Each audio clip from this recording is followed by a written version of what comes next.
is it? The big one. The last game in the classic Sonic trilogy. It just happens to be everyone's favorite game in this series as well. That's pretty awesome. We're at what's considered to be the high point. We're only about 4 games in, it's considered the high point. That's not a really good sign, but hey, whatever. Like, this is great. We're at a really great game at this point. Well, everyone saw how great it was after it was finally put together as its own complete game. Yeah, this game is actually 2 halves of a game put together.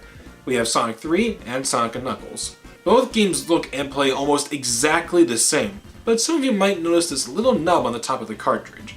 That's where you can plug another Genesis cartridge into it. So let's see what happens when you plug in Sonic 3.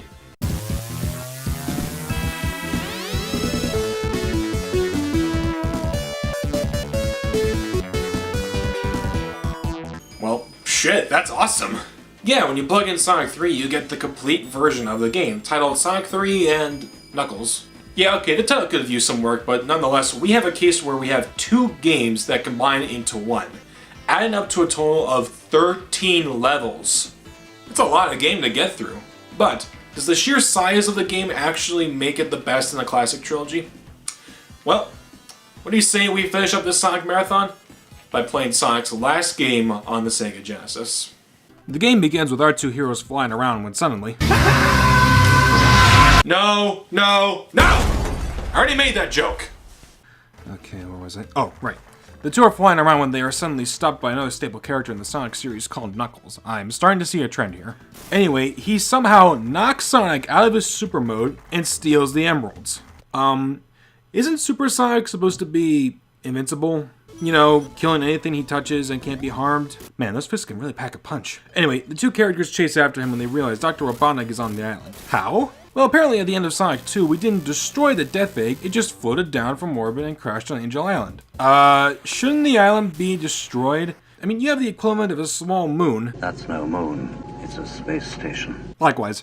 And it's damaged only a small portion of it? Either the Death Egg is ungodly small or the island is freaking ginormous. For Robotnik's sake, I really hope it's the latter. So after that dose of implausibility, hell, it is a Sonic game, the 2 chase after Knuckles in an attempt to get all the emeralds back. As you play through the game, you'll notice how Sonic seems to control rather similarly to his Sonic 2 counterpart. Unfortunately, they got rid of the Super Peel-Out from Sonic City, so that's kind of a shame, but at least they fixed the spin dash, that's what's important. No, instead they replaced it with a new move called the Insta-Shield. By hitting the jump button in midair, you'll have a temporary shield envelop you, allowing you to hit things from a further distance. When I first played this game, I had no idea how this thing worked, but now, I can't stop using it. You'd be surprised at how effective this thing can be against bosses and any other enemies that will be difficult to kill from just jumping. Speaking of shields, Sonic 3 introduced the elemental shields you can find in stages, and by God, these things are awesome. The bubble shield keeps you from drowning and also gives you a bounce attack to help you reach high ground. The fire shield's my personal favorite. Aside from protecting you from fire hazard, you can perform a mid-air dash allowing you to gain extra speed extremely fast. And the electric shield's pretty good too. Although the environmental protection isn't that prominent here since there's very few electrical hazards in the game, you can double jump and it attracts rings to you.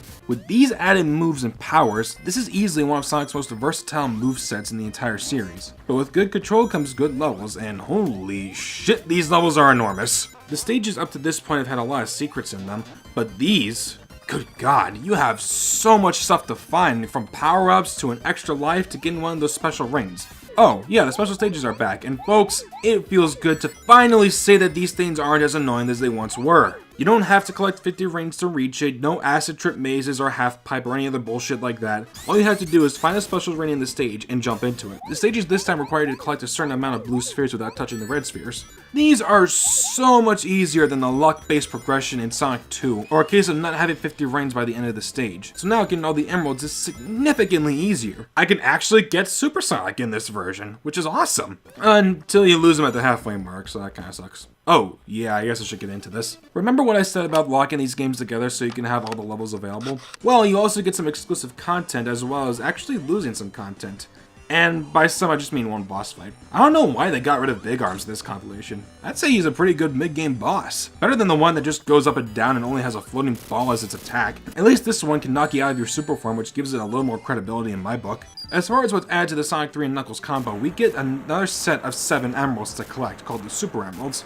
See, when you beat Launch Base Zone, you're technically going to the stages in Sonic and Knuckles, When you enter Mushroom Hill Zone, you'll see Knuckles leaving some place while closing a door behind him. Upon further inspection, you'll find a chamber that has the Master Emerald, which gives power to all the 7 Chaos Emeralds. Then, all the emeralds are placed on the pedestals, transforming into the Super Emeralds, thus allowing you to go to the special stages, obtaining all 7 Super Emeralds. The word emerald was said 6 times in that last paragraph. When you get all 7, you get the most broken thing ever. Hypersonic, which destroys everything. I couldn't get in my recording, unfortunately, so I have to use the spare footage I can find on YouTube. But from what I can see, Hypersonic is ridiculous. Aside from being just as fast as Supersonic, he can now perform a mid-air dash in any direction, and it kills every enemy on the screen. Now, there's a reason to get all the emeralds in my book. That's something I really admire about this game. It doesn't punish you for missing all the secrets. It encourages you to find everything in the game and streamlines the process of collecting all the emeralds. Now you have more than enough chances to get them, and even if you don't, you can just go back to the main menu and select the stage and try again. You see, that's something I really love about this game. It wants you to explore these stages to get the most out of the game, and it gives you a ton of choices to how to play. Do I take the high road or the low road? Do I get the emeralds all at once or over time?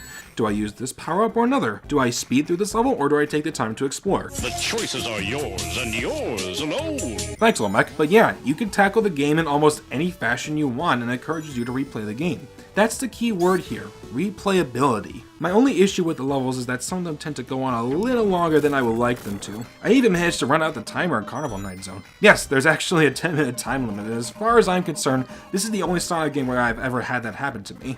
Anyway, since I can't segue to save my life, let's finish up the game. Sonic and Tails eventually make their way to the Hidden Palace Zone and find the Master Emerald Shrine. What the hell? So, we just traversed an entire island, going through countless jungles, factories, mountains, volcanoes, and even a carnival to get to the place where the special rings take us. Yeah, really think about that for a second. If we were trying to stop Robotnik and we knew we had to go to the Hidden Palace anyway, then why didn't we just save the travel time and go through the special ring and take out the Death Egg that way? You know, I'm probably thinking too hard about it. It turns out that Robotnik wanted to steal the Master Emerald to power his Death Egg and turns on Knuckles. The now betrayed Knuckles decides to help Sonic stop Robotnik and lead him to the Death Egg. After a really trippy dose of anti-gravity antics, we defeat Robotnik and restore the Master Emerald to its rightful place on Angel Island, officially ending Sonic the Hedgehog 3 and Knuckles. Oh, right, I forgot you could play as other characters. Now, you were technically able to do this in Sonic 2, where you could play as Tails, but it's merely a cosmetic difference. Tails doesn't play any differently than Sonic does, but in 3K, he certainly does. Tails in this version can fly by mashing the jump button. You can also play as Knuckles too, who can glide, I'm guessing with his dreadlocks, climb walls, and bust open certain objects to find hidden paths. Man, talk about a total upgrade in quality. While I enjoy the likes of Sonic 1, 2, and CD, I can really appreciate what was added to the overall formula here. The control is great, the graphics and sound are amazing, and the level design is fantastic, and it's just a great time for me to play. It's one of my favorite games of all time, and is considered one of the best Sonic games ever made. And I could definitely agree with that. You know, I wish there was a simple way for everyone to play these games. Maybe a way that has little touch-ups as well. Maybe some little extra bonuses, enhanced graphics, make it seem very accessible for the general crowd. Okay, you guys know where I'm going with this. It's the Taxman and Stealth versions of the games. Okay, I know I'm incredibly late for doing this, but yes, Sonic's 1, 2, and CD were re-released with extra content. And they're freaking awesome. You see, they're not just simple ports, but everything has been rebuilt from the ground up with a new physics engine, so all the collision detection issues I've had with the original games are now gone. That and they tweaked some elements of the games, like getting rid of the speed cap in Sonic 1, fixing the speed dash in Sonic CD, and having the elemental shields in Sonic 1 and 2. Also with the ability to play as Tails and Knuckles with their own unique abilities to find more hidden secrets. And if that wasn't enough, the Sonic CD release allows access to both the US and Japanese soundtracks. Now I'll just say right now, I love Sonic CD's Japanese soundtrack. In fact, it might be my favorite Sonic soundtrack of all time, next to Sonic Adventure and Unleashed.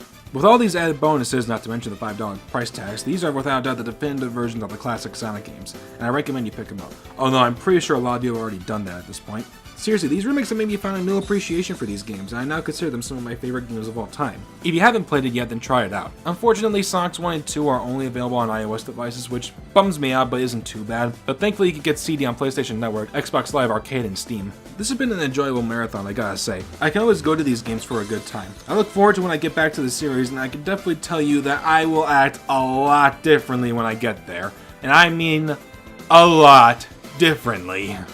Man, sure was an interesting time to review these games, wasn't it? Well, all I can say is I hope for the best of what is yet to come in Sonic's future. I hope that the next game is a good one. But I have a feeling you guys are getting a little sick of the marathon, so here's what's happening.